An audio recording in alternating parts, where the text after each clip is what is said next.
પાટણ બાળ તસ્કરી મામલે મોટો ઘટસ્ફોટ. બાળકનું મોત થતાં દાદર નજીકના બ્રિજ નીચે દાટ્યું. બનાસ નદીમાં પોલીસે ખોદકામ કરી તપાસ હાથ ધરી.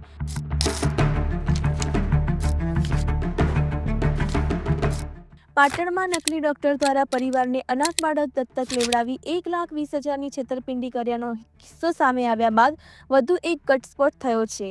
નકલી ડોક્ટર સહિત ત્રણેય આરોપી હાલ રિમાન્ડ પર છે. આ દરમિયાન આરોપીઓએ પોલીસ સમક્ષ અન્ય એક બાળકને દાદરથી કામલપુર જવાના બ્રિજ નીચે દાટી દીધું હોવાની કબૂલાત કરી છે. જે બાદ એસઓજીની તેમજ એફએસએલની ટીમ આરોપીઓને સાથે લઈ ઘટના સ્થળે પહોંચી હતી, જ્યાં આખો દિવસ શોધખોળ હાથ ધરી હતી. જોકે ખોદકામ દરમિયાન બાળક ન મળી આવતા અને ખોદકામ દરમિયાન માત્ર મીઠું મળ્યું હતું, જેથી પોલીસની ટીમ પરત ફરી હતી. પાટણમાં બાળ તસ્કરી મામલામાં નવો ખુલાસો સામે આવ્યો છે. પોલીસ પૂછપરછમાં બાળક મૃત હોવાનું સામે આવ્યું હતું અને બાળકને બનાસ નદીના પટમાં દાટ્યું હોવાનું જાણવા મળતા પોલીસકર્મીના દાદર ગામે બનાસ નદીના પટમાં ખોદકામ કરી તપાસ કરી હતી. પાટણના સમી તાલુકાના દાદર ગામની બનાસ નદીમાં પોલીસે તપાસ હાથ ધરી હતી.